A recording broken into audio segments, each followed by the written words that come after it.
किस तरीके से सुप्रीम कोर्ट ने आज तीखी टिप्पणी की, जहां चुनाव को लेकर के मनमाना रवैया केंद्र की मोदी सरकार द्वारा अपनाया जाता है।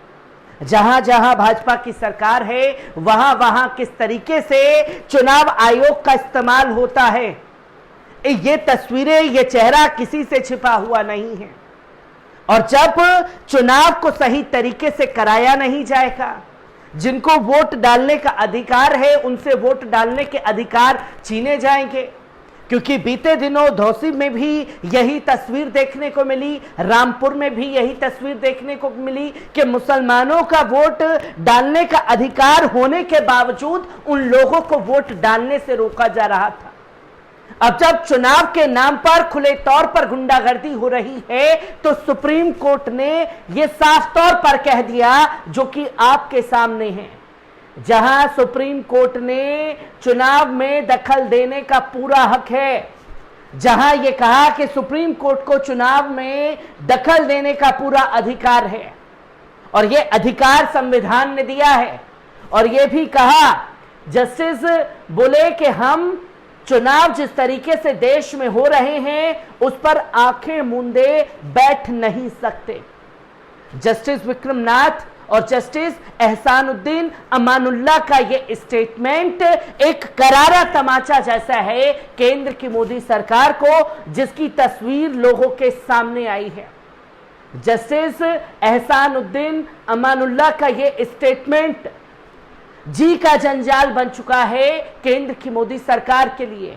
भले ही ये टिप्पणी एक सख्त लहजे में की गई हो, पर यह टिप्पणी जस्टिस एहसानुद्दीन अमानुल्लाह की यह दिखाती है कि किस तरीके से मनमाना रवैया जो है हर जगह चुनाव के लिए कराया जा रहा है।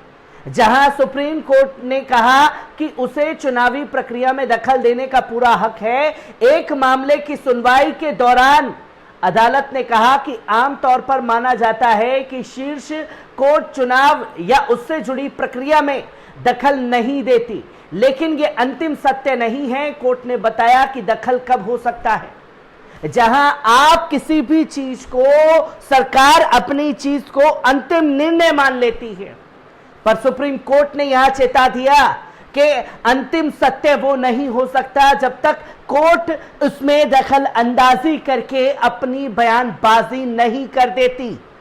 जहां जस्टिस विक्रमनाथ और जस्टिस एहसानुद्दीन अमानुल्लाह की बेंच ने कहा कि अगर कोई अफसर गलत करता दिखता है तो कोर्ट का दायित्व है कि वो ऐसे मामले में दखल दे। बेंच ने कहा कि लोकतंत्र को बहाल रखने के लिए सबसे जरूरी प्रक्रिया चुनाव होती है।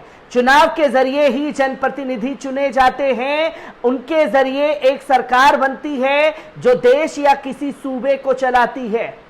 इस सारे मामले में सबसे अहम चीज है चुनाव। जिस तरीके से देश में चुनाव होते हैं, जनप्रतिनिधियों को चुना जाता है, एमपी एमएलए को चुना जाता है, और वही जो एमएलए चुने जाते हैं वो राज्यसभा के लिए जनप्रतिनिधि को चुनते हैं, जिसकी तस्वीर लोगों के सामने आती है। पर इन तमाम लोगों को चुने जाने के चलते देश में जो सबसे अहम है वो है चुनाव। और जब चुनाव प्रक्रिया में ही कोई अधिकारी खुले तौर पर गुंडागर्दी करता है तो उसके ऊपर संज्ञान लेने का अधिकार सुप्रीम कोर्ट का है, क्योंकि देश चलाने वाले लोगों को यह लगता है कि उनसे ऊपर कोई नहीं है। पर यह कई बार तस्वीर सामने आई है। डीवाई चंद्रचूड़ ने आईना दिखाते हुए कहा कि आपसे ऊपर जो है वो माय लॉर्ड है।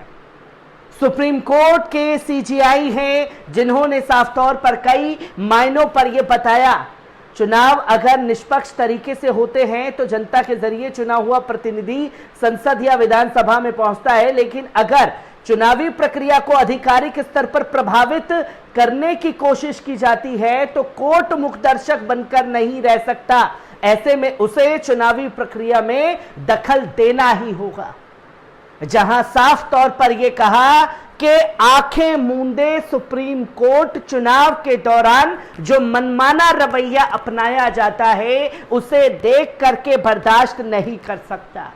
आज नहीं तो कल सुप्रीम कोर्ट उसमें दखलंदाजी जरूर देगा, जहां जस्टिस एहसानुद्दीन अमानुल्लाह का यह बयान सामने आया कड़े शब्दों में फटकार लगाते हुए, जो कि तस्वीर आपके सामने है जस्टिस एहसानुद्दीन अमानुल्लाह की, जहां नेशनल कॉन्फ्रेंस के चुनाव से जुड़ी याचिका पर सुनवाई के दौरान ये बातें जो हैं जस्टिस एहसानुद्दीन अमानुल्लाह ने कही, जहां सुप्रीम कोर्ट ने नेशनल कॉन्फ्रेंस के चुनाव चिन्ह से जुड़ी याचिका पर सुनवाई के दौरान ये बातें कही हैं।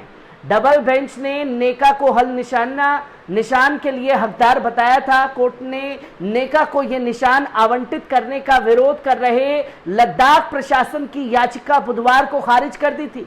उस पर 1 लाख रुपए का जुर्माना भी लगाया। 51 पन्नों के आदेश में उच्चतम न्यायालय ने कहा था कि चुनावी प्रक्रिया में वो दखल दे सकता है। ये अधिकार देश में संविधान के चलते है।